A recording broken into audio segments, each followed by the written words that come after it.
باللہ من الشیطان اللعین الرجیم بسم اللہ الرحمن الرحیم الحمدللہ رب العالمین والصلاة والسلام علی اشرف الانبیاء والمرسلین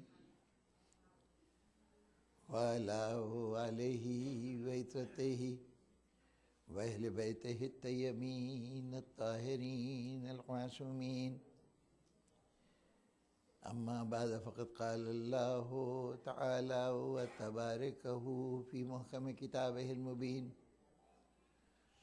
قولہ الحق بسم اللہ الرحمن الرحیم کل نفس ذائقۃ الموت صلوات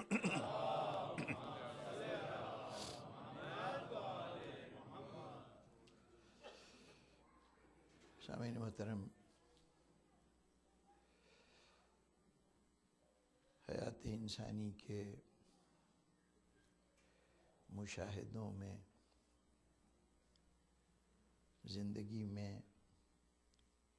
دیکھے جانے والی چیزوں میں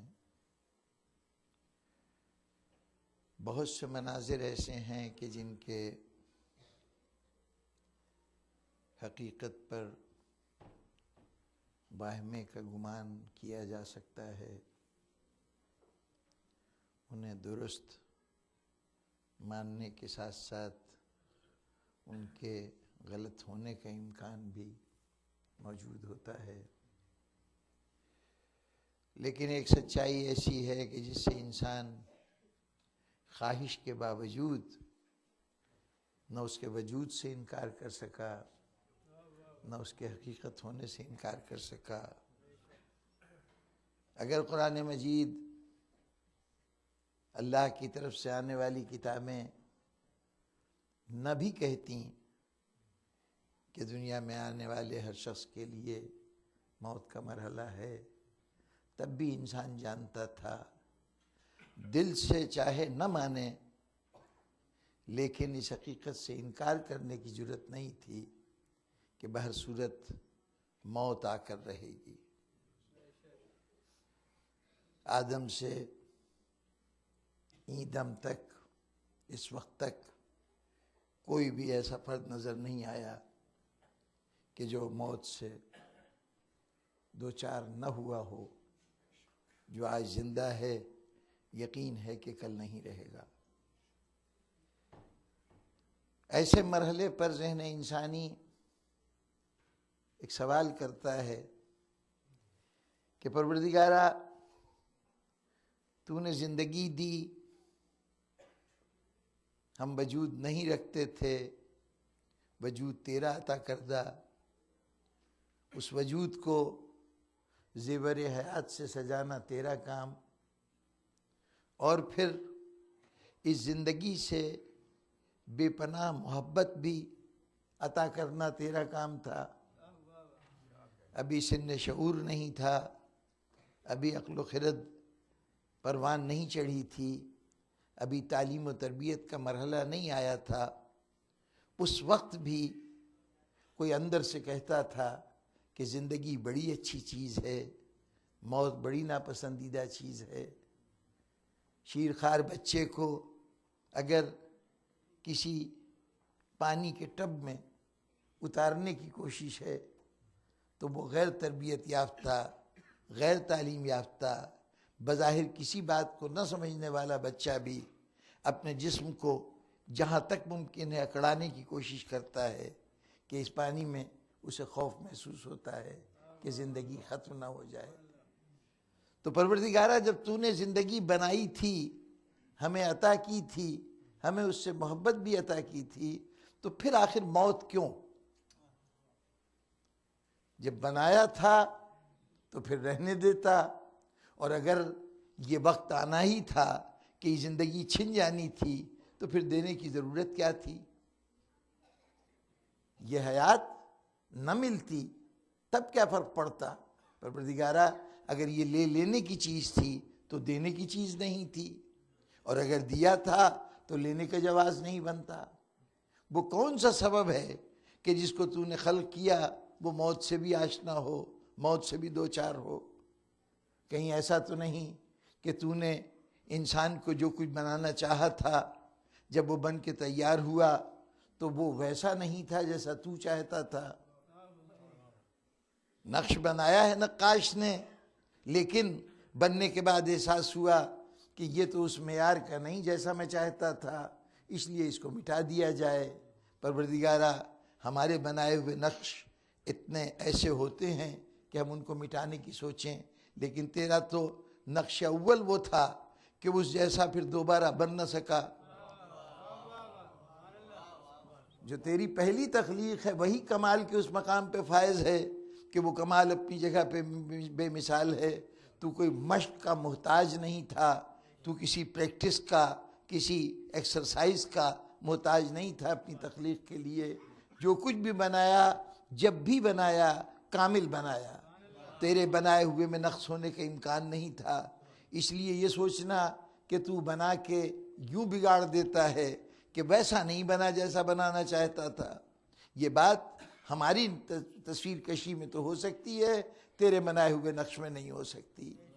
پھر کہیں ایسا تو نہیں کہ جیسے انسان کے ساتھ بیتی کہ اس نے کچھ ایسی چیزیں بنا لیں بظاہر اپنی حفاظت کے لیے، اس نے ایٹم کو دریافت بھی کیا، اس سے کچھ اسلحے بھی بنائے، لیکن کچھ دن کے بعد جب اس کے انبار نظر آنے لگے اور اس کی تباہ کاریاں نظر آنے لگیں تو اب انسان اس سے خوفزدہ ہو گیا ہے کہ یہ طاقت، یہ جن جو ہم نے بوتل سے نکال لیا ہے، یہ ہماری تباہی کا باعث نہ ہو جائے۔ جس کے پاس ہے وہ چاہتا ہے کہ کسی اور کے پاس یہ طاقت نہ آنے پائے۔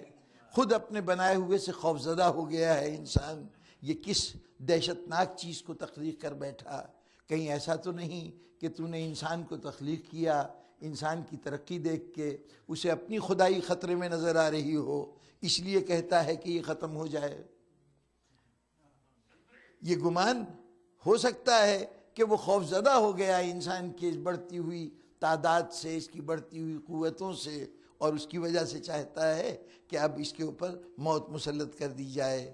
لیکن اگر ایسی کوئی بات ہوتی تو پھر جہاں موت آ رہی تھی اس کے بعد جب انسان کم کیے جا رہے تھے، مجھ سے وہ انسان جن سے خدائی کو خطرہ تھا انہیں دنیا سے اٹھایا جا رہا تھا، تو کم سے کم یہ تو ہوتا کہ ان کو مارنے سے پہلے نئے انسان بھیجنے کا سلسلہ بند ہو جاتا۔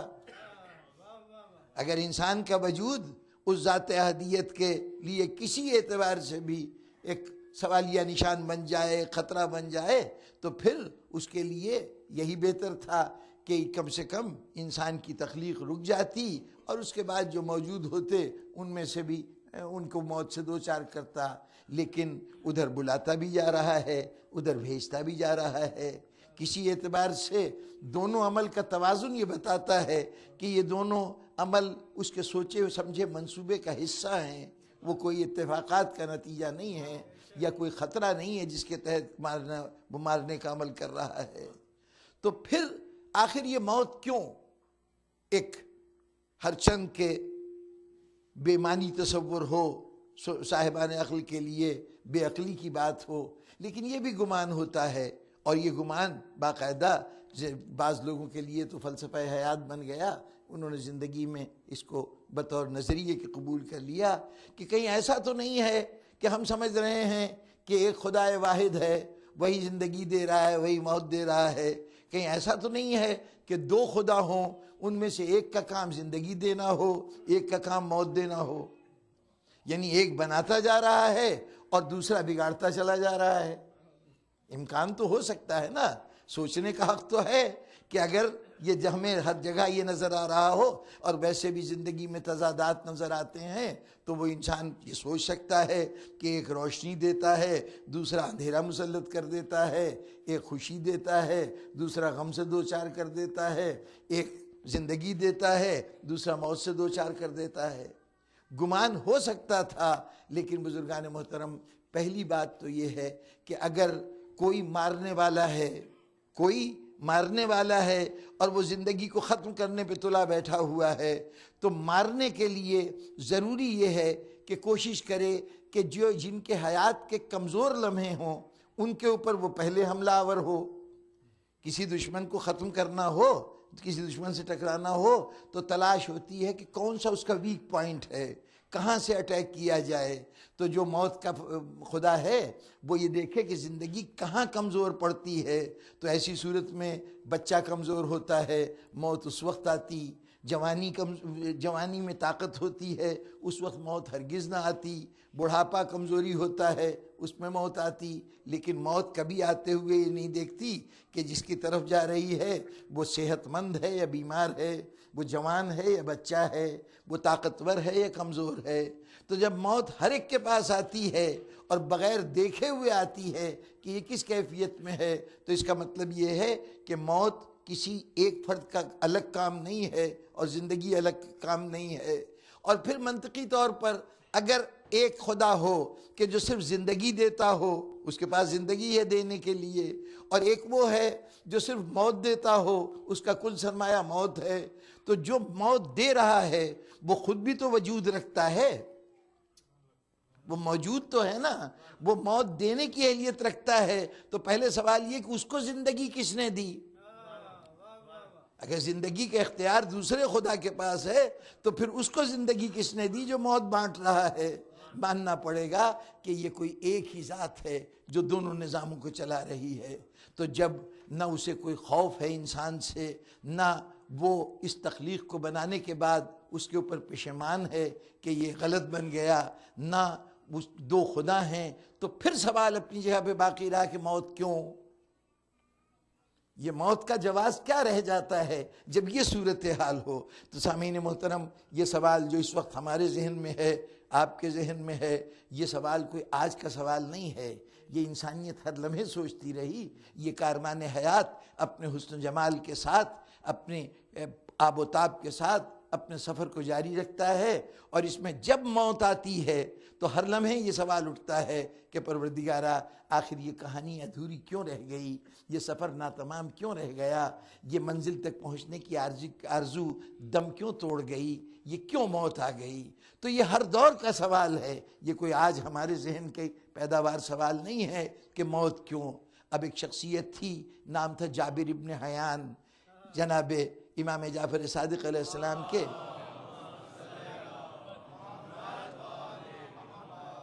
شاگردوں میں سے تھا، درس میں حاضر ہوتا تھا۔ ایک دن بارگاہ امامت میں اس نے یہ سوال رکھ دیا کہ مولا، آخر یہ جب بنایا ہے تھا اللہ نے، یہ دنیا تخلیق کی ہے، تو وہ مارتا کیوں ہے؟ وہی زندگی دیتا ہے اور وہی موت دیتا ہے، وہ بنا کر بگاڑ کیوں دیتا ہے؟ ختم کیوں کر دیتا ہے؟ تو امام نے فرمایا کہ یہ بات اس وقت تک نہیں سمجھو گے جب تک تم موت کو بگاڑ سمجھتے رہو گے، موت کو فنا سمجھتے رہو گے، موت کو خاتمہ سمجھتے رہو گے۔ موت خاتمے کا نام نہیں ہے۔ تم نے دیکھا ہے کہ اگر پانی برف بن چکا ہو، اس برف کو پگھلایا جائے تو برف ختم ہو جاتی ہے، تو کیا پانی بھی ختم ہو جاتا ہے؟ شکل کے بدل جانے کا موت فنا نہیں ہوا کرتا، کیفیت کے بدل جانے کا نام موت نہیں ہوا کرتا۔ یہ موت، امام نے بات کو آگے وضاحت فرمائی، آپ نے کہا کہ دیکھو، یہ موت نہ تو کوئی مبارک چیز ہے نہ نحس چیز ہے، اس کو نہ تم برا کہہ سکتے ہو نہ اچھا کہہ سکتے ہو، یہ کیفیت کی تبدیلی کا نام ہے، یہ کیفیت کی تبدیلی کا نام ہے۔ دیکھو، تم آج اس دنیا کے اندر موجود ہو، یہ تمہاری پہلی زندگی نہیں ہے۔ اس دنیا میں جو نظر آ رہے ہو یہ پہلی زندگی نہیں ہے، اس سے پہلے تمہارا ایک اور وجود تھا جس سے تم پوری طرح واقف ہو، اور وہ وجود کیا تھا کہ تم ایک اور دنیا میں رہ رہے تھے۔ وہ دنیا وہ شکم مادر تھی، وہ بطن مادر تھا کہ جس کے اندر تم اس سے پہلے رہتے رہے، مختصر مدت صحیح، تھوڑی دیر کا قیام صحیح، وہ تھوڑی دیر کا قیام تم اس لیے کہہ رہے ہو کہ اس زندگی سے مقابلہ کر رہے ہو۔ جی، وہاں سے دیکھو، کہیں کی موت در حقیقت کسی نئی زندگی کی نوید ہوتی ہے۔ تم جب شکم مادر میں تھے، جب وہاں نہیں رہے تو اس دنیا کے اندر نظر آ رہے ہو، ایک دن یہاں نہیں رہو گے تو کسی اور دنیا میں نظر آ رہے ہوگے۔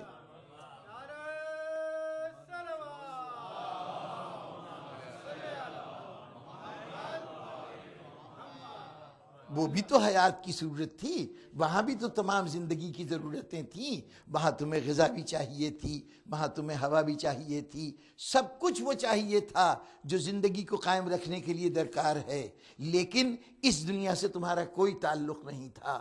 وہاں سے تم نے سفر کیا، اس دنیا میں آئے، وہاں موت ہو گئی، یہاں پیدا ہو گئے۔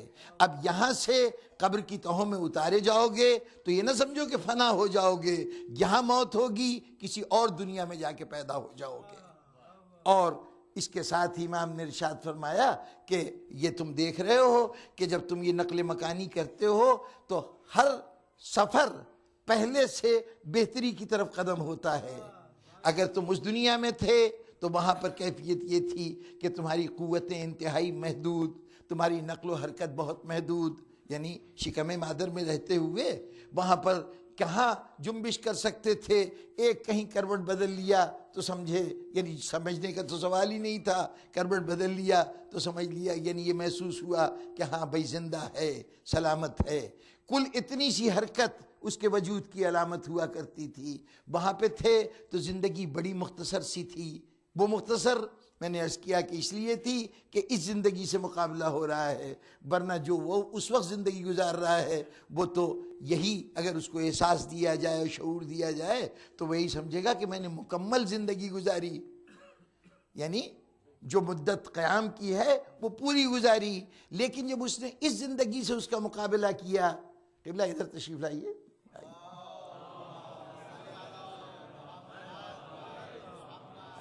بسم اللہ۔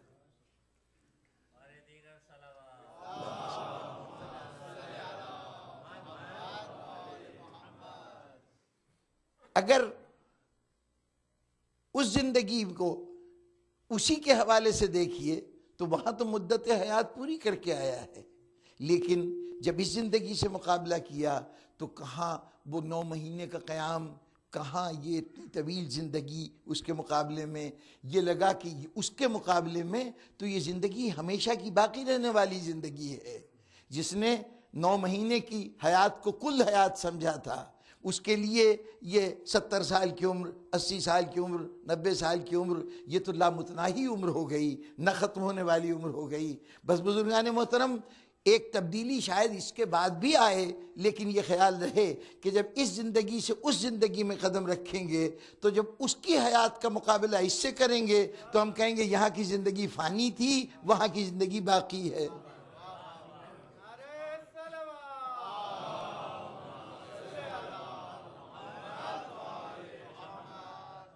اور یہ تو ہماری یوں کہیے کہ مشاہدے کی بات ہے نا، کہ یہ جو زندگی کی تبدیلی ہمیں نظر آئی، اگر اس کے اور مدارج بھی آپ دیکھتے کہ جب شکم مادر میں آنے سے پہلے ہم اس کائنات ہی کا کوئی جز تھے، کہیں نہ کہیں بکھرے ہوئے تھے، شاید کسی نباتات کا حصہ رہے ہوں، کہیں خس و خاشاک کا زمین کے ذروں کا حصہ رہے ہوں، کسی حیوان کا جسم رہے ہوں، وہاں سے جمع کر کر کے قدرت نے ہمیں ایک وجود عطا کیا۔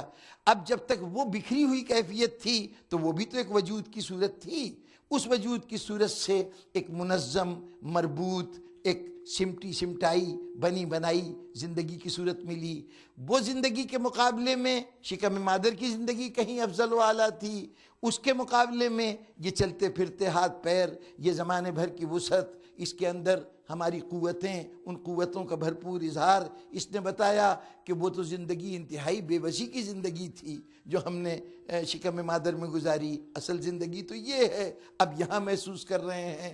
تو یہ درجہ بدرجہ ترقی بتا رہی ہے کہ اب اصولاً تو یہی ہوگا نا کہ اگلی منزل اس سے بہتر ہو، وہاں پر اختیارات کی نوعیت اس سے بہتر ہو، وہاں پر یہاں حرکت جسم کی تابع ہے، جسم اس مکان کا تابع ہے، اس جگہ سے اس جگہ جا سکتا ہے، یہاں سے وہاں حرکت کر سکتا ہے، وہاں ممکن ہے کہ حرکت رہے لیکن جسم کی تابع نہ ہو، انسان کسی بھی جگہ جا سکتا ہو اور جسم کا محتاج نہ ہو اس آنے جانے کے لیے۔ اب وہ دنیا کی باتیں وہاں جائیں گے تو پتہ چلے گا نا، جب تک اس مقام پہ بیٹھے ہوئے ہیں کہ جو پستی کا مقام ہے، وہاں سے بلندی کے مقام کا صحیح اندازہ ہو ہی نہیں سکتا۔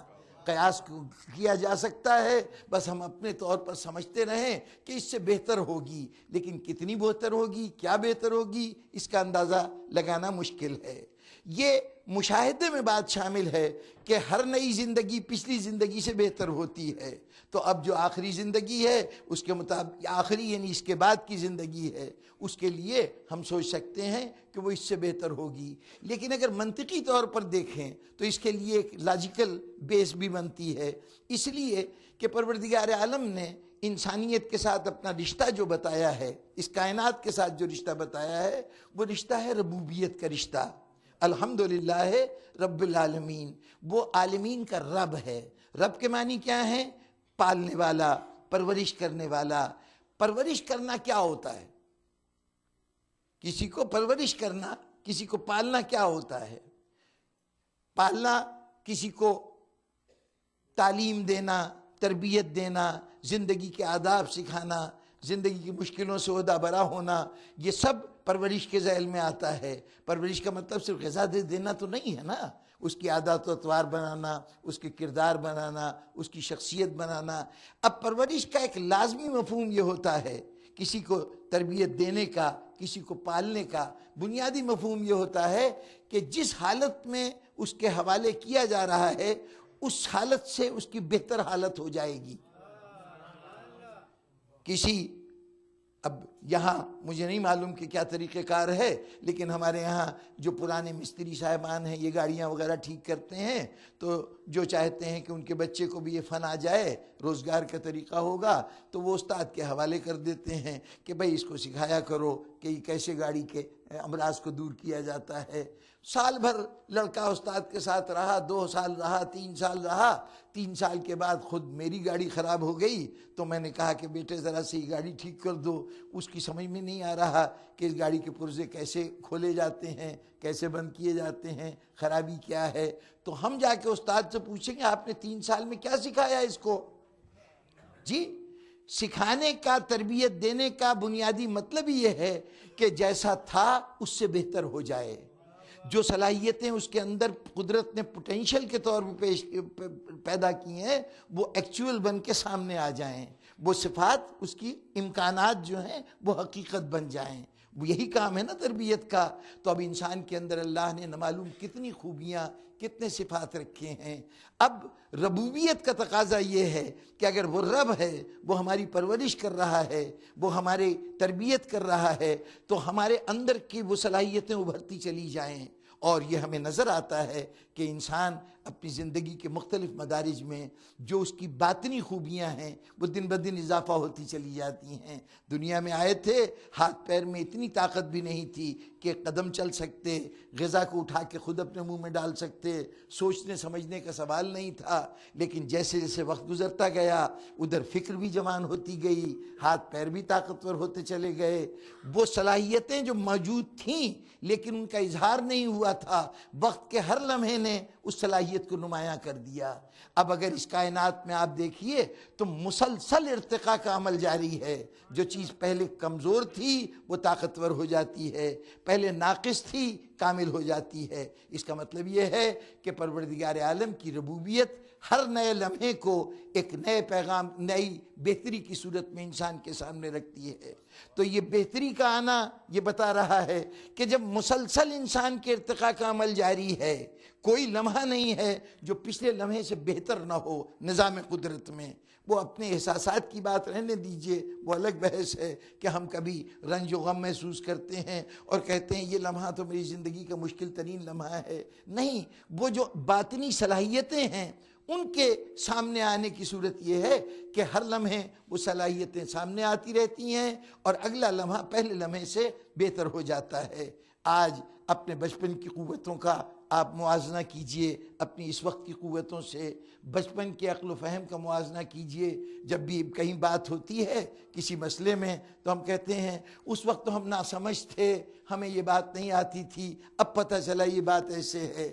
یہ جو کل ناسمجھ تھے اور آج سمجھدار ہو گئے، ارتقاء کا عمل ہے نا، ہم نے قدم آگے بڑھایا ہے۔ تو جب یہ مسلسل بہتری کی طرف قدم بڑھ رہا ہے تو میں کیسے سمجھوں کہ جس نے اس سے پہلے کے ماضی کے مقابلے میں آج کے حال کو بہتر بنایا ہے، وہ آنے والے اس مستقبل کو بہتر کیوں نہیں بنائے گا؟ وہ جو زندگی نئی ہوگی وہ بہتر کیوں نہیں ہوگی؟ جب یہ زندگی پہلے سے بہتر ہے تو وہ زندگی یقیناً اس سے بہتر ہوگی۔ بس بزرگان محترم، جب صورت احوال یہ ہو تو اب وہاں پر ذہن میں بعض اوقات یہ بھی سوال آئے گا کہ جناب آپ نے تو کہہ دیا کہ شکم مادر کے مقابلے میں یہ زندگی بہتر اور اس زندگی سے وہ آخرت کی زندگی بہتر، لیکن صورتحال یہ ہے کہ آپ تو کچھ کہتے رہیے، ہمیں قرآن کی آیتیں بھی بتاتی ہیں، احادیث رسول بھی بتاتی ہیں کہ اس زندگی میں ایک جہنم بھی ہوگا، ایک عذاب و ثواب کا مرحلہ بھی ہوگا، وہاں سزائیں بھی ہوں گی، مصائب و آلام کا سامنا بھی کرنا پڑے گا، تو وہاں سب اچھا والی بات تو صحیح نہیں ہے۔ اصولاً تو ہونا چاہیے تھا نا کہ اس کے بعد ہم سب کی سب سیدھے جنت میں چلے جاتے، تب ہم کہتے کہ بہتری کی طرف گئے، کہ یہ دنیا رنج و آلام، مصائب، بیماریوں، آزاریوں، اس قسم کی چیزوں سے اس کا سارا حسن جو ہے داغدار ہو گیا ہے۔ زندگی بڑی حسین ہے لیکن ذرا داغدار حسن ہے، اس میں دھبے پڑے ہوئے ہیں، عیب موجود ہیں۔ وہ زندگی جو جنت کی ہوگی وہاں یہ تمام چیزیں نہیں ہوں گی، تو ترقی کا تو یہی مطلب ہے کہ اس کے بعد ہم جنت میں جائیں۔ لیکن وہ جو وعید کی گئی ہے جہنم کی، وہ جو خبریں سنائی گئی ہیں عذاب کی، اس کی کیا نوعیت ہے؟ تو یہ نوعیت سمجھ میں نہ آتی اگر مشاہدے میں کچھ چیزیں ایسی سامنے نہ ہوتی۔ ایک ہمارے یہاں ایک اسپتال ہے بہت بڑا جس کا تعلق صرف آنکھوں کے امراض سے ہے، تو وہ بعض اوقات بینائی چلی جائے تو اس کا وہ آپریشن کر کے اور وہ اس کے آنکھ کے کچھ اعضاء کو تبدیل کر کے وہ بینائی بھی عطا کر دیتے ہیں۔ اگر بیماریاں ہوں ان کا طرح طرح کا علاج کر دیا جاتا ہے، کمزور بینائی کو اس قابل کر دیتے ہیں کہ دیکھنا شروع کر دے۔ غرض جو بیماری آنکھوں کے امراض ہیں ان کا علاج کرتے ہیں۔ عین اسپتال کے دروازے پر ایک شخص بیٹھا ہوا اور وہ مسلسل کہے جا رہا ہے، لوگوں آنکھیں بڑی نعمت ہیں، میں آنکھوں سے محروم ہوں، خدا کے واسطے مجھے کچھ دے جاؤ۔ تو دل میں احساس ہوا کہ یہ جو شفا بانٹ رہے ہیں، تمام مریضوں کا علاج کر رہے ہیں، اس کا علاج شاید اس لیے نہیں ہو پا رہا ہوگا کہ اس کے پاس وسائل نہیں ہیں۔ تو سوچا کہ اللہ نے اگر 2 پیسے مجھے دے دیے ہیں تو کیوں نہ اس سے اس کی مشکل کو آسان کر دیں۔ جا کے وہاں ڈاکٹر صاحب سے کہا کہ حضور عین آپ کے دروازے پر ایک وہ اس مرض کا حاجت مند بیٹھا ہوا ہے جس کا آپ علاج کر رہے ہیں، اوروں کو بینائیاں بانٹ رہے ہیں، تو اس پہ کرم فرما لیجئے، اور اس کے لیے جو اخراجات ہوتے ہیں میں خود نہیں دے سکوں گا، 4 آدمیوں سے چندہ مانگ لوں گا، لیکن یہ کہ میں آپ کی ضرورت پوری کر دوں گا۔ انہوں نے کہا جناب جائیے، ساری دنیا کی دولت بھی اکٹھی کر کے لے آئیے، تب بھی مجھ میں طاقت نہیں ہے کہ میں اس کو آنکھیں دے سکوں۔ کیوں آپ آنکھیں نہیں دے سکتے؟ آخر کیا بات ہے؟ اور نابیناؤں کی بینائی بحال کر رہے ہیں اور مریضوں کا علاج کر رہے ہیں، تو اس کا بھی علاج کر دیجئے، کوشش تو کیجئے۔ انہوں نے کہا کوشش بھی نہیں کر سکتا، بیکار ہے۔ بھئی کیوں، آخر کون سا ایسا مسئلہ ہے؟ کہا دیکھیے، اور جو بیمار آتے ہیں ان کی پہلے اچھی بھلی آنکھیں تھیں، کسی حادثے سے بینائی چلی گئی، عمر کی زیادتی سے بینائی متاثر ہوئی، کسی مرض سے متاثر ہوئی، ان کا علاج کیا جا سکتا ہے۔ یہ پیدا ہی نابینا ہوا ہے، یہ نابینا ہی پیدا ہوا ہے، اور جو اس کی پیدائشی بیماری ہے اس کا علاج ہمارے پاس نہیں ہے، ہم اس کو آنکھیں نہیں دے سکتے۔ اب پتہ چلا کہ اگر پچھلی بھی زندگی میں کوئی مرض ہو، اس زندگی کے امراض کا تو اس زندگی میں علاج ہو سکتا ہے، لیکن اگر پچھلی زندگی میں مریض تھے تو اس زندگی میں اس کا علاج ممکن نہیں ہے، اس کے اثرات کا سامنا کرنا پڑے گا۔ تو بس بزرگان محترم، یہی وہ مقام ہے کہ جہاں پتہ چلتا ہے کہ یوں تو آگے جنت ہی آپ کا انتظار کر رہی ہے، بہتریاں انتظار کر رہی ہیں، اتنا خیال رہے کہ اس زندگی سے کوئی بیماری ادھر نہ لے کے جائیے گا۔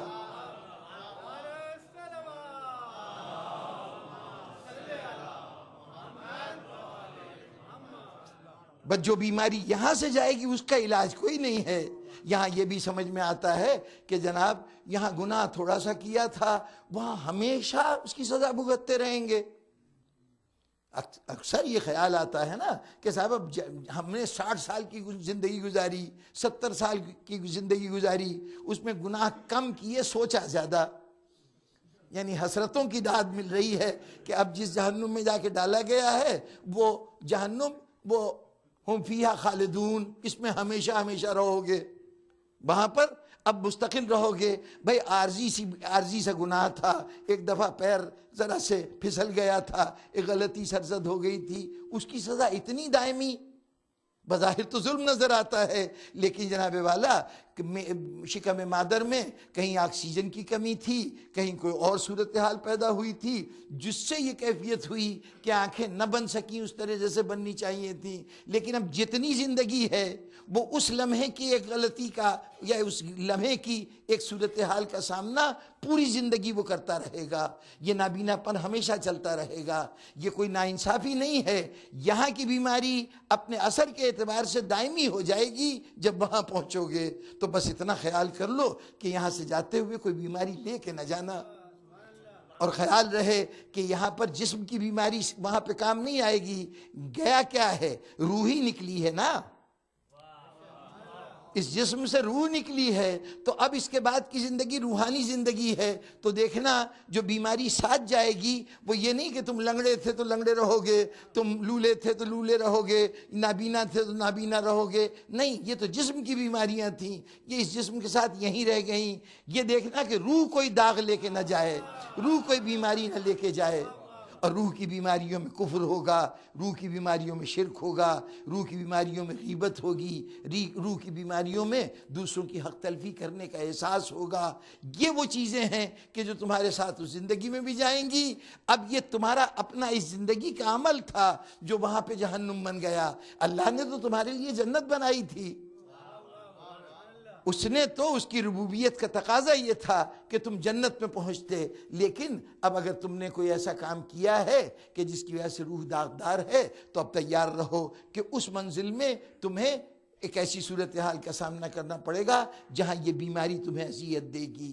بس بزرگان گرامی, جب صورتحال زندگی کا سفر یوں ہو کہ زندگی کا سفر کبھی نہیں رکتا, موت صرف کیفیت کا نام ہے, زندگی کے فنا کا نام نہیں ہے. یہ زندگی ہی کی ایک صورت ہے جس کا نام ہم نے موت رکھا ہے. چونکہ ہم اس زندگی کو نہیں جانتے اس لیے ہم پریشان ہیں. پریشان کیوں ہیں؟ اس لیے کہ جب شکم مادر سے بھی باہر آئے تھے تو سب سے پہلا کام یہی کیا تھا کہ گریہ وزاری کا اظہار کیا تھا. اس لیے یہ گریہ وزاری ہو رہا ہے کہ شاید لاشعوری طور پر وہ سمجھ رہا ہے کہ میں تو مر گیا, میں تو فنا ہو گیا. اپنے اس نقل مکانی پر وہ ایک غم و اندوہ محسوس کر رہا ہے. یہی حالت دنیا سے جاتے ہوئے ہے. شدید اذیت محسوس ہو رہی ہے, یہ زندگی چھوڑ کے جا رہا ہوں, اتنی نعمتوں کو چھوڑ کے جا رہا ہوں. لیکن جب اس دنیا میں چلے گئے تو جیسے شکم مادر سے آیا ہوا دوبارہ پلٹ کے ادھر جانے کی نہیں سوچتا, ویسے ہی وہاں گیا ہوا کبھی اس زندگی میں آنے کی نہیں سوچتا.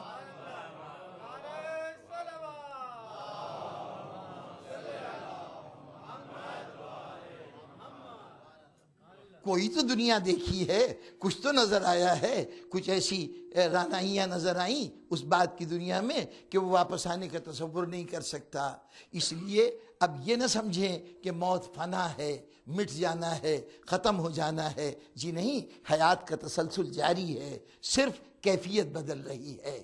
بس جو ہمیں اس حیات میں سوچنا ہے وہ کوئی عارضہ ہمارے ساتھ نہ جائے, کوئی بیماری ہمارے ساتھ نہ جائے.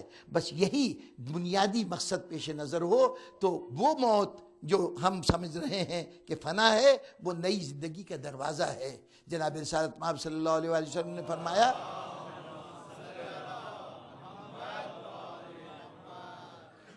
کہ یہ دنیا مومن کے لیے قید خانہ ہے اور اس کے مقابلے میں کافر کے لیے, گنہگار کے لیے یہ جنت ہے.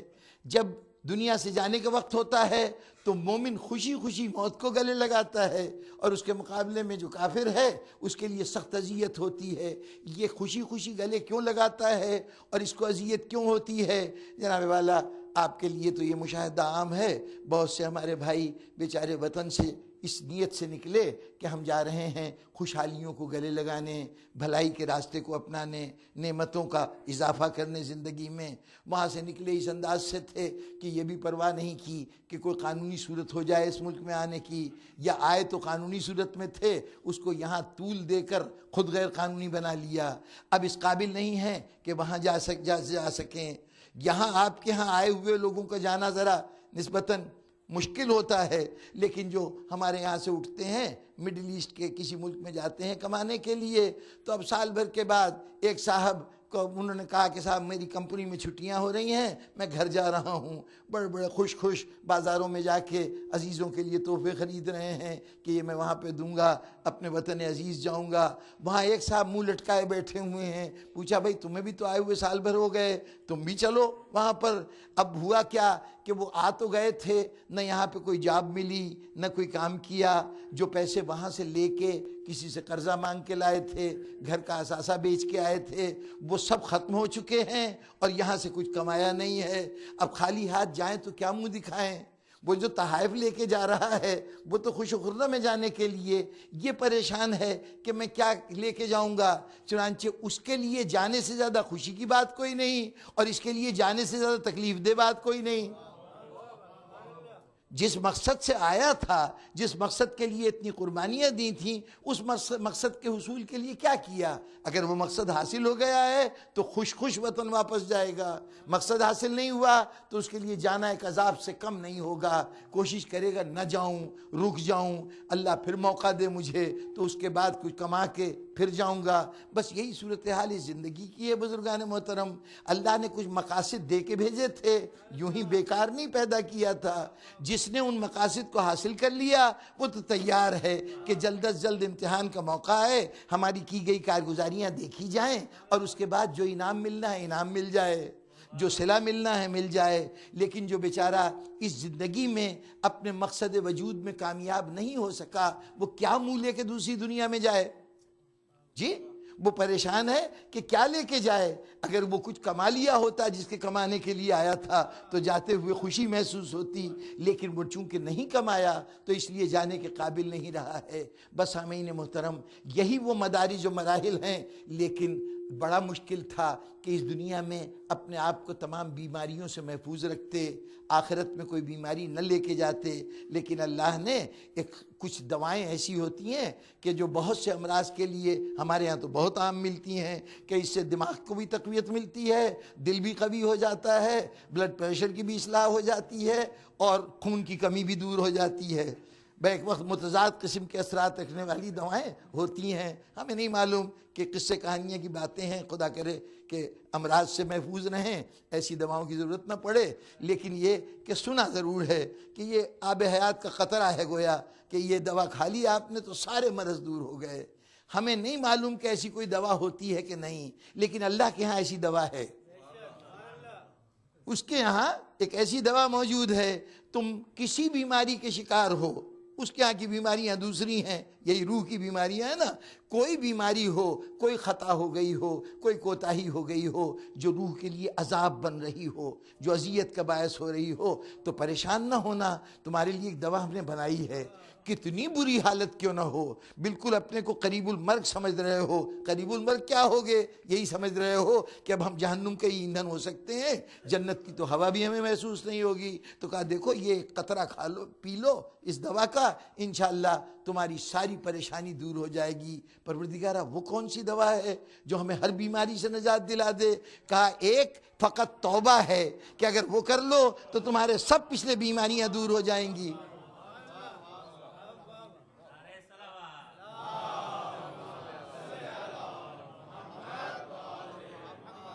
اور جناب یہاں ضمناً ایک بات کہہ دوں، یعنی تسلسل گفتگو میں یوں سمجھیے کہ ذرا غیر متعلق سی نظر آئے گی۔ ہمارے ہاں ایک حدیث ہے کہ جو رویا، جس نے رلایا، جس نے رونے والے کی شکل بنائی، اس کے اوپر جنت واجب ہو گئی۔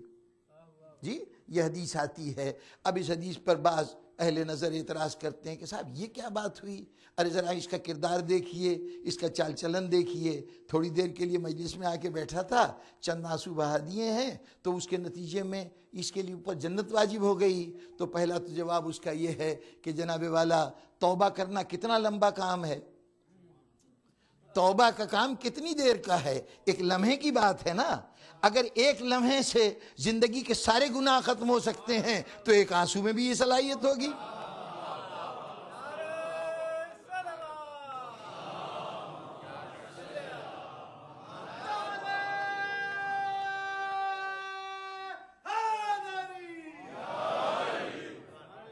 اور جناب والا بات اتنی سی ہے کہ یہ جو بات ہوتی ہے نا، یہ ہم چونکہ یہ اس پہ الجھ اس لیے جاتے ہیں کہ ہم اس کا حال دیکھ رہے ہیں، اور اس حال پہ اس کے مستقبل کو ہم سمجھتے ہیں کہ تاریخ ہونا چاہیے تھا، چلیے آنسو بہا رہا ہے تو اس کے اوپر ہمیں یہ کیسے ہم نے سمجھ لیا کہ اس کا انجام بخیر ہوگا۔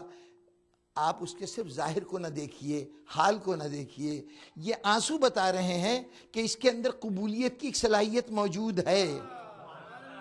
اب اگر انہوں نے وعدہ کیا ہے، ان وعدہ کرنے والوں کو دیکھیے کہ وعدہ کرنے والے سچے ہیں کہ نہیں ہیں۔ اگر ان کی سچائی پہ یقین ہے تو پھر یہ اطمینان رکھیے کہ آج یہ جو بد کرداری کا شکار ہے، یہ جو گنہگار ہے، یہ خطا کار ہے، اس کو زندگی میں اس وقت تک مہلت دی جاتی رہے گی جب تک وہ اپنے کو اس قابل نہ کر لے کہ ان کی حدیث کے قول کو پورا کر دکھائے۔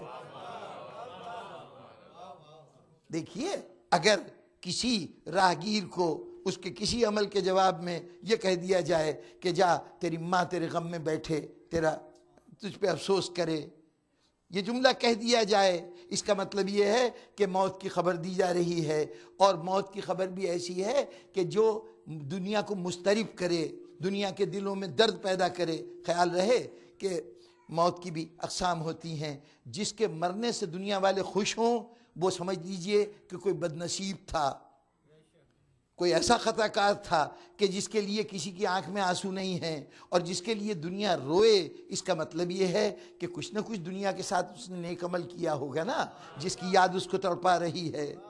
اور اب ایک جملہ اور آگے کہہ دوں کہ اب پتہ چلا کہ جو جتنا بڑا غم دے کے جائے اتنا عظیم ہوتا ہے۔ یہی ہے نا، دیکھیں جس کے مرنے پہ جتنے زیادہ لوگ روئیں، جتنے زیادہ لوگ آنسو بہائیں، جتنے لوگ زیادہ تڑپیں، کہا جاتا ہے بھائی ماشاءاللہ سے اتنے لوگ، اجنبی لوگ بھی اس کے لیے رو رہے تھے، یعنی یہ بڑائی کی بات ہے۔ تو جتنا بڑا غم کوئی دے کے جائے، اسی اعتبار سے اس کی عظمت کا پیمانہ اس کا دیا ہوا غم ہے جس سے ہم عظمت کو ناپتے ہیں۔ اب اگر کسی نے ایسا غم دیا ہو کہ صدیاں گزر جائیں، اس غم کی نعمت کو دنیا سینے سے لگائے بیٹھی ہو، تو سمجھ لیجئے کہ اس کی عظمتوں کا کوئی اور مقابلہ نہیں کر سکتا۔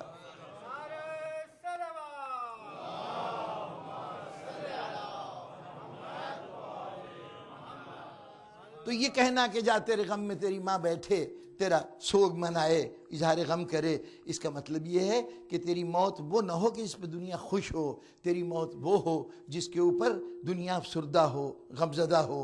اب جس وقت کہا جا رہا ہے، ہم کہتے یزید کا کارندہ ہے، اگر یہ مر جائے تو اس سے زیادہ خوشی کی بات کیا ہو سکتی ہے؟ اس کا فوجی ہے، اور فوجی بھی ایسا جو امام برحق کے راستے کو روکنے کی کوشش کر رہا ہے، انہیں گرفتار کرنے کے لیے آیا ہے۔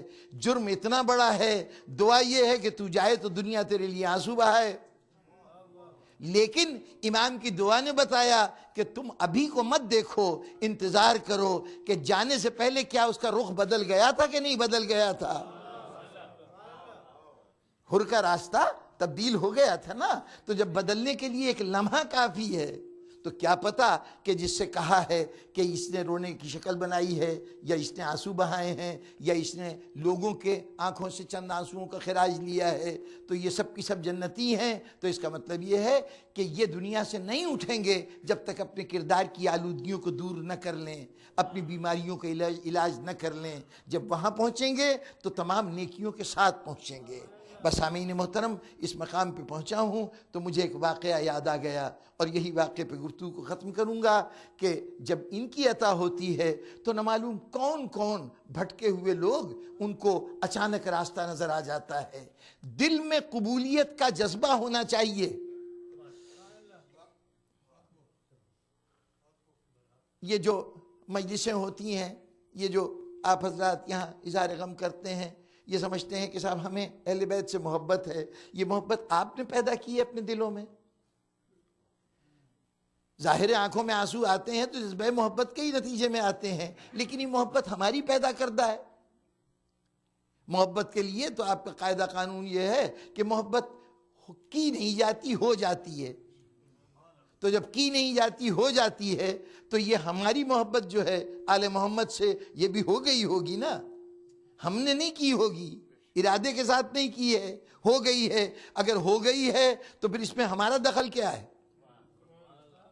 بھئی اللہ نے جس کو جیسا بنا دیا ویسا ہو گیا، اس نے ہمارے دل میں ان کی محبت پیدا کر دی، یہ اس کا اپنا طریقہ کار ہے۔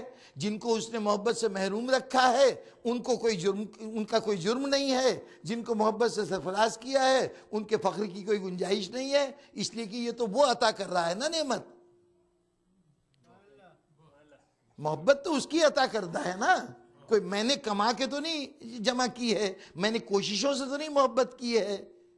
آپ اپنے بچے کو کتنی تعلیم دیتے ہیں کہ آل محمد سے محبت کرو؟ جی کبھی کہا ہے کوئی ایسا کلمہ، کوئی ایسی خاص عبارت کہ جو اس کے بچے کے کان میں پھونکی جاتی رہے کہ محبت کرو محبت کرو محبت کرو، اور پھر وہ بڑا ہو تو محبت کرنے لگے؟ ایسی کوئی بات نہیں ہے۔ یہ محبت عطیہ ہے پروردگار عالم کا جو ہمارے دلوں میں ہے۔ تو یہ جو عطیہ عطا ہوا ہے یہ ہماری کوششوں کا نتیجہ تو نہیں ہو سکتا تھا، ہم نے تو نہیں محبت پیدا کی تھی، اس لیے ہمیں نہ کسی اعزاز کا حق حاصل ہے نہ فخر کی بات ہے کہ ہمارے دل میں محبت اہل بیت ہے۔ جناب اللہ والا، یقیناً اللہ ہی نے محبت عطا کی ہے، اور جن کے دل اس محبت سے محروم ہیں وہ اللہ ہی کے حکم سے ان کے دل محروم ہیں، لیکن عطا کی ہے تو بغیر حق کے اگر عطا کرتا، اگر ہمارا حق نہ ہوتا اور وہ عطا کرتا تو ہمیں اس پر کسی انعام کی توقع رکھنا بیکار تھا، ہمارا فخر کرنا بیکار تھا۔ ہمیں اپنا حق ثابت کرنا ہوگا، اور وہ حق کیسے ثابت ہوتا ہے؟ جب تک دامن پھیلایا نہیں ہے اور عطا ہو جائے تب تو کہا جائے گا کہ یہ عطا اس کی عطا ہے، لیکن اگر میں نے مانگنے کے لیے دامن پھیلا دیا ہے اور اب اس نے عطا کیا ہے تو اس مانگنے میں میرا حصہ شامل ہو گیا، یہ عطا میری کوششوں کا نتیجہ بن گئی جب میں نے دامن پھیلایا ہے۔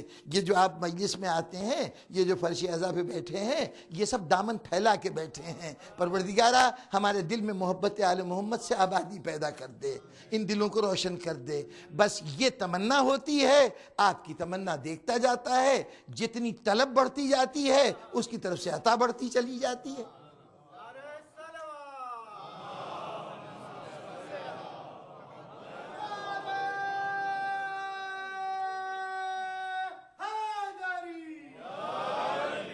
اچھا اب یہ واقعہ جو میں بیان کرنے جا رہا ہوں وہ ہمارے مقاتل کی کتابوں میں درج ہے۔ پرانے علماء اس کو بڑے اہتمام سے اس واقعے کو بیان کیا کرتے تھے۔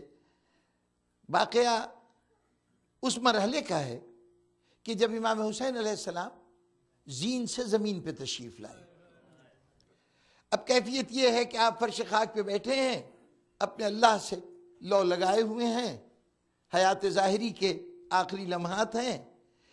اس مرحلے پر عمر ابن سعد جو یزید کے لشکر کا سربراہ ہے، اس نے اپنے سرداروں سے کہنا شروع کیا کہ بھائی اب بہت ہو گئی لڑائی، اور اب حسین بھی جو آخری آدمی بچے تھے جو میدان جنگ میں آئے تھے وہ بھی اب گھوڑے سے نیچے گر چکے ہیں، بس اب یہ کرو کہ ان کا سر قلم کر کے لے آؤ، ہم امیر کے پاس جا کے انعام و اکرام لیں، لڑائی ختم ہو۔ اب تک جو کچھ حسین سے ظلم و ستم کا رویہ اختیار کیا تھا، اس کے پیچھے کسی کے پیچھے لالچ تھی، کسی کے پیچھے اپنے بزرگوں کی روشیں تھیں، کچھ دلوں میں نفرت رکھتے تھے۔ ان تمام باتوں کے باوجود جو لوگ حسین سے لڑ رہے تھے، یہ نہ سمجھیے کہ وہ حسین سے واقف نہیں تھے، وہ حسین کے مقام سے بھی واقف تھے، حسین کی حیثیت سے بھی واقف تھے۔ ظاہر ہے کہ کمزور سے کمزور مسلمان ہوگا، اگر اس نے لا الہ الا اللہ محمد رسول اللہ پڑھا ہے تو اس کے دل میں کچھ نہ کچھ کہیں نہ کہیں تھوڑا بہت خوف خدا، خوف رسول کسی نہ کسی شکل میں کسی نہ کسی سطح تک موجود رہے گا۔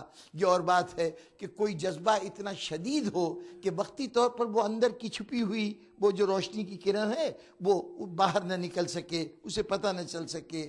اب جب صورتحال یہ تھی، اب تک جب تک لڑائی تھی تو یہ سمجھ کے وہ بھی میدان میں آئے ہیں، ہم بھی میدان میں کھڑے ہیں، بہت سے لوگ لڑ رہے ہیں، کسی کے پیش نظر وہ مال و دولت ہے جو انعام کے طور پہ ملنے والی ہے، اس مال و دولت کو سامنے رکھ کر وہ جنگ جاری رکھے ہوئے ہیں کہ کوئی بات نہیں، ہماری دنیا تو سنور جائے گی، ابھی خیال نہیں آ رہا۔ لیکن جب براہ راست یہ صورتحال پیش آئی کہ وہ حسین بیٹھے ہوئے ہیں، جا کے ان کا سر قلم کر دو، اب سب کے ہاتھ کانپنے لگے، اس لیے کہ ذہن میں خیال آ رہا ہے کسی جذبہ ہمدردی کا نتیجہ نہیں ہے، یہ خوف ہے کہ ہے تو نواسہ رسول نہ، ہے تو برگزیدہ پروردگار عالم ہے، اگر اس کا سر قلم کرنے کے ہم ذمہ دار ہوئے تو پھر گویا قیامت کے دن بھی ہم ہی جواب دیں گے، اور پتہ نہیں دنیا میں کون سا عذاب ہم پہ نازل ہو۔ اس مرد خدا کو قتل کرنے جا رہے ہیں، یہ کام ہمارے لیے بڑا مہنگا پڑے گا۔ یہ احساس اب ایک دوسرے کے پیچھے چھپ رہے ہیں، کوئی نہیں جا رہا۔ ہوتے ہوتے ایک دو حضرات یہ کے بعد دیگرے تیار کیے گئے، ایک شخص گیا وہاں پہ اپنی تلوار پھینک کے واپس آ گیا، مجھ سے یہ قتل نہیں ہو سکتا۔ دوسرا بھیجا گیا، وہ وہاں سے روتا ہوا واپس آ گیا، میں قتل نہیں کر سکتا۔ کیا ہو رہا تھا؟ کوئی جا رہا تھا، ایک گیا، اس نے آ کے کہا کہ مجھے دیکھا تھا حسین نے اور کہا تھا تجھ میں تو علامتیں نہیں ہیں میرے قاتل کی، کیوں تو یہاں پہ آ کے خام خواہ ایک ایسے گناہ میں شامل ہو رہا ہے کہ جس سے اللہ تجھے محفوظ رکھنا چاہتا ہے، اپنی عاقبت کیوں خراب کر رہا ہے؟ تو اس نے کہا کہ مجھے خیال آیا کہ اس شخص کا باقی کیا رہ گیا ہے جس کے لیے جو کچھ کہے گا اپنی زندگی کے لیے کہے گا۔ یعنی اگر زندگی سے کوئی محبت ہوتی تو اپنے قاتل کو مشورہ دیتے کہ بھئی میرے قتل سے ہاتھ نہ رنگین کرو۔ ان کے لیے تو اس وقت سب سے بڑی نعمت یہ ہے کہ ان کو، جس کا کوئی باقی نہ رہے، جس کا جسم زخموں سے چور ہو، جس کی دنیا کے اندر کوئی صورت ایسی نہ ہو کہ جس میں اپنی یا اپنے کسی عزیز کی زندگی بچا سکے، تو اب ایسی صورت میں اس کو زندگی سے کیا محبت ہوگی؟ تو حسین کو چاہیے کہ وہ تو کہیں کہ قاتل جتنی جلدی کر سکتا ہے جلدی کرے، جتنی جلدی جان جا سکتی ہے چلی جائے۔ تو اب جو یہ مشورہ دے رہے ہیں کہ مجھے قتل نہ کرو، تو یہ اپنی زندگی کو بچانے کے لیے نہیں مشورہ دے رہے، یہ میری بہتری کی خاطر مشورہ دے رہے ہیں۔ کتنا جواد ہے، کیسا سخی ہے کہ میں اس کو قتل کرنے جا رہا ہوں اور یہ میرے عاقبت بچانے کی فکر کرتا ہے۔ چلا گیا واپس، دوسرا گیا تلوار پھینک کے آ گیا، پوچھا تجھے کیا ہوا تھا؟ کہا میں گیا تو میں نے دیکھا حسین نے نگاہیں اٹھائیں تو مجھے ایسا لگا کہ ان کے حلقوں میں چہرے پہ جو آنکھیں ہیں یہ حسین کی آنکھیں نہیں ہیں، رسول مجھے دیکھ رہے ہیں۔ مجھے محسوس ہوا کہ خدا کا رسول مجھے دیکھ رہا ہے۔ اس عالم میں اب میں تلوار نہیں اٹھا سکتا تھا، میری ہمت نہیں پڑی۔ اب جب یہ واقعات پے در پے ہوئے تو جن کے دلوں میں پہلے خوف محسوس تھا وہ خوف اور بڑھ گیا کہ اگر حسین کو قتل کرنا، ظاہر ہے یہ لوگ ارادے سے گئے تھے، اگر یہ قتل نہیں کر سکے تو اس کا مطلب ہے کہ یہ کام بہت ہی ایسا ہے کہ جس میں بے پناہ خطرات ہیں، اب کوئی میدان میں نہیں جا رہا۔ عمر ابن سعد نے نام لے لے کے ایک سردار سے کہا تم جاؤ تم جاؤ، ہر شخص جو ہے وہ چھپنے کی کوشش کر رہا ہے، نہیں جا رہا ہے۔ جب کوئی نہیں جا رہا تھا تو عمر ابن سعد نے کہا کہ آخر یہ معاملہ کیسے ختم ہوگا؟ اگر حسین کا سر نہیں قلم کیا جاتا تو یہ جنگ کیسے ختم ہوگی؟ کسی نے اس وقت مشورہ دیا کہ دیکھو ہمارا یہ جو فوج آئی ہے نا تو اس میں بہت سے وہ ہیں جو سروسز پرووائڈ کر رہے ہیں، ان سروسیں دینے والوں میں کچھ جراح تھے، یعنی کچھ سرجن تھے جو زخمی جانوروں کا علاج کرتے تھے۔ ان سرجنوں میں سے ایک آدمی تھا کہ جو مذہباً عیسائی تھا، کسی نے اس کا نام لیا کہ اس کو، وہ اچھا سرجن ہے، اسے بلا کے کہتے ہیں کہ وہ جائے حسین کا سر قلم کر دے۔ اس کو تو نہیں معلوم کہ یہ کون ہیں، اس کے نگاہ میں مسلمانوں کے رسول کی کیا اہمیت ہو سکتی ہے، ان کے لیے فرزند رسول کی کیا اہمیت ہو سکتی ہے، اس کو بلا کے بھیج دیتے ہیں وہ سر قلم کر لے۔ عمر ابن سعد کو ترکیب سمجھ میں آئی، اس نے کہا بلاؤ اس کو۔ بلایا گیا، کہا یہ تلوار ہے، وہ جو سامنے بیٹھا ہوا ہے نا زمین کے اوپر، جا اس کا سر قلم کر لا۔ اس نے کہا کہ میرا کام لڑنا بھیڑنا نہیں ہے، میں تو جراح ہوں، میں یہ کام نہیں کر سکتا۔ اس نے کہا تو آخر جانوروں پہ بھی تو نشتر چلاتا ہے نا، ان کے زخموں کو بھی تو چھیڑتا ہے، تیرے لیے کون سی بڑی بات ہے جا کے، یہ کوئی لڑاکا تھوڑی ہے، اب اس وقت لڑے گا تو نہیں، زخموں سے چور ہے، جا کے سر قلم کرنا ہے، جا سر قلم کر لے۔ اس نے پھر انکار کیا تو اس کے اوپر عمر ابن سعد نے کہا اگر قتل نہیں کرتا تو جا کے اس شخص کو تو ہم تیری گردن کاٹ دیں گے۔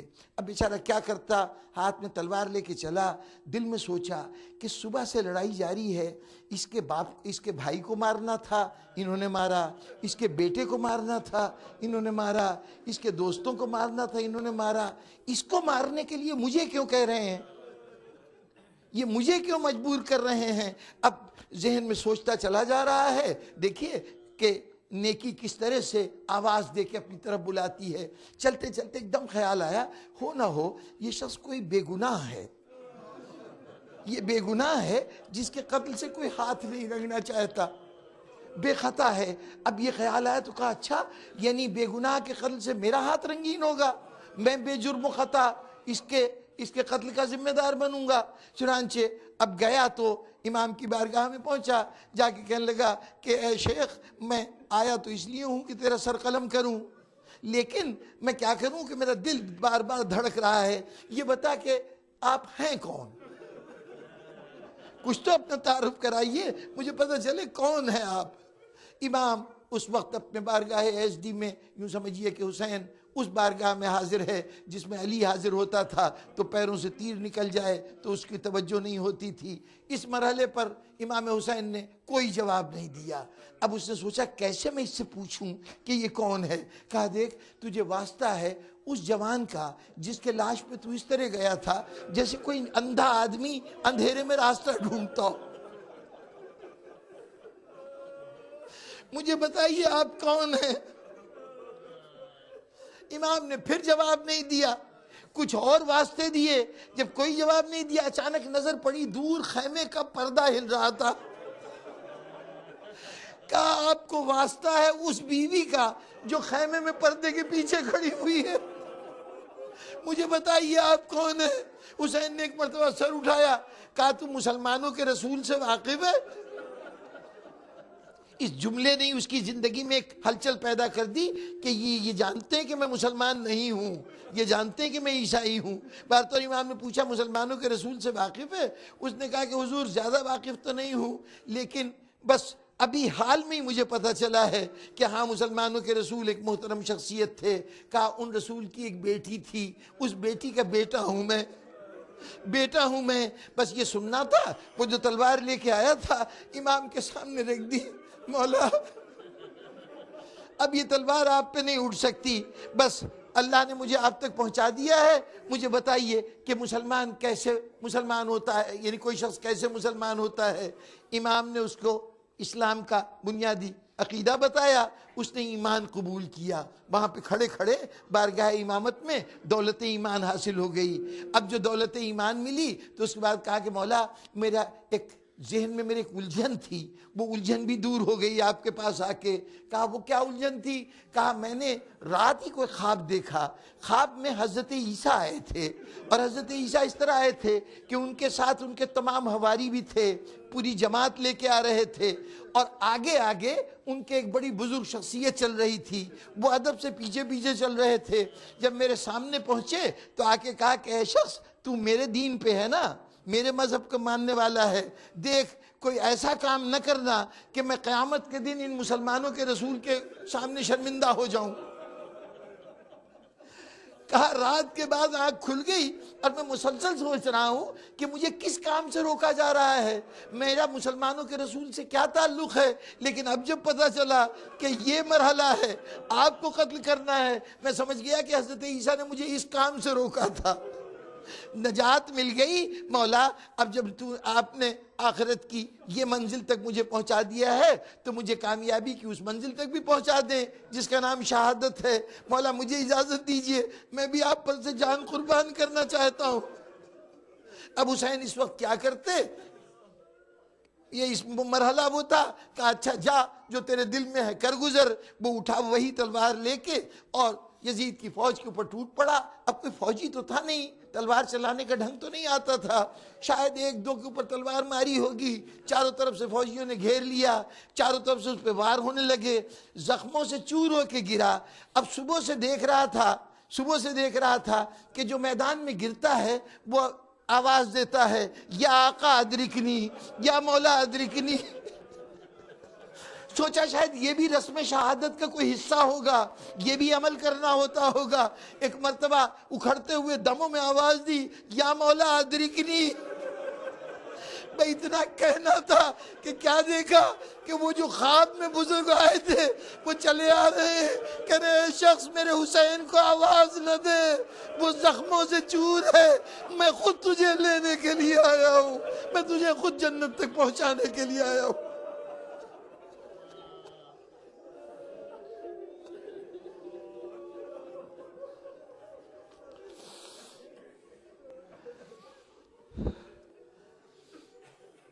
سيعلم الذين ظلموا أي منقلب ينقلبون۔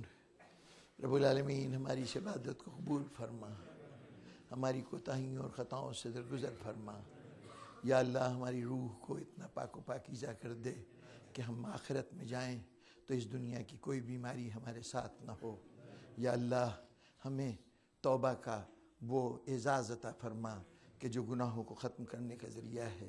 پروردگار عالم، جن دلوں کو محبت آل محمد سے سرفراز کیا ہے، ان دلوں میں برائی کا کوئی تصور آنا ان شخصیتوں سے محبت کی کمی کا سبب سمجھا جائے گا۔ یا اللہ ہمارے دل کو نعمت محبت محمد و آل محمد سے بھر بھی دے اور ہر برائی سے پاک بھی کر دے۔ رب العالمین ہمیں جہاں صراط مستقیم پر ثبات قدم عطا فرما، وہاں ہماری جتنی شخصیتیں تیری بارگاہ میں پہنچی ہیں ان سب کی خطاؤں کو تائیوں سے درگزر فرما۔ بالخصوص جناب عشرت حسین صاحب، ابن تجمل حسین صاحب، ان کے درجات آخرت کو بلند فرما۔ پروردگارہ تو نے زندگی میں ان کو بہت سی نعمتیں عطا کیں اور انہیں موقع ملا کہ وہ اس قوم کے مختلف معاملات میں پوری تندہی اور دلچسپی سے حصہ لیتے رہے۔ یا اللہ ان کی آخرت کو بھی بخیر فرما دے، وہاں بھی اعزاز و احترام ان کے مقدر میں ہو۔ یا اللہ انہیں قیامت کے دن عزاداران حسین میں مشہور فرما، محبان آل محمد میں ان کی آخرت فرما۔ رب العالمین حاضرین مجلس کی تمام حاجتوں کو پورا فرما۔ ان مرحوم کے دم سے ان کے گھرانے کو جو فیض ملے ہیں ان فیض کو برقرار رکھ، اور یا اللہ اپنی رحمت کا سایہ ان کے متعلقین پر اس طرح فرما دے کہ جانے والے کی عطیات سے، ان کے فیوز و برکات سے وہ خاندان محرومی محسوس نہ کرے، بلکہ تیرے فضل و کرم سے وہ محرومی عطا کی کثرت بن کر انہیں سرفراز کرے۔ یا اللہ حاضرین کے تمام ان کی خطاؤں سے بھی درگزر فرما، ان کی حاجتوں کو بھی پورا فرما، اور بالخصوص ان سب کی وہ اجتماعی حاجت، وہ ضرورت کہ تیری وہ ذات کہ جسے تو نے پردہ غیب میں رکھا ہے اس کا جل ظہور فرما دے۔ اور پروردگارہ ہمیں یہ سعادت نصیب ہو کہ ہم اس امام کے ناصروں میں شمار ہوں اور اس دنیا سے جائیں تو ان کے مددگاروں کی حیثیت سے دنیا سے رخصت ہوں۔ اللہم تقبل منا انکا انت السمیع العلیم۔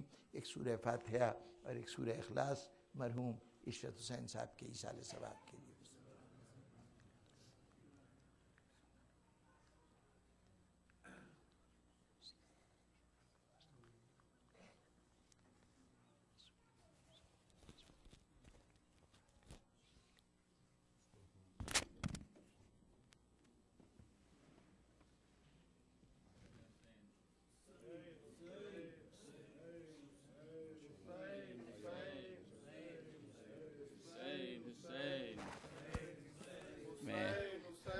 علی رضوی سے ریکویسٹ کروں گا کہ نوا خوانی کریں۔ حسین حسین حسین حسین حسین حسین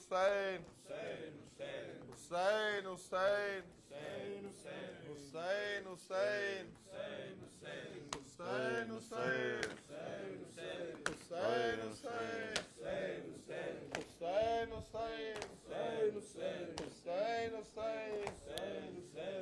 کیا کیا ستم حسین کے دل پر گزر گئے،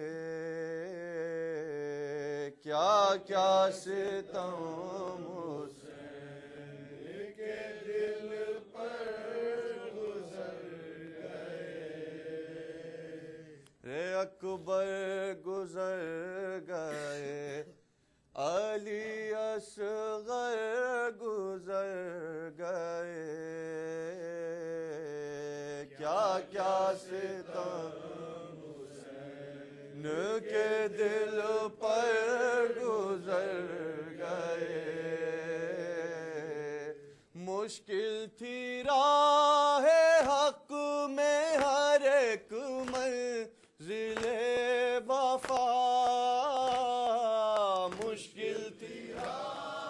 حق میں ہر ایک منزل وفا، لے کر علی کا نام بہت گزر گئے،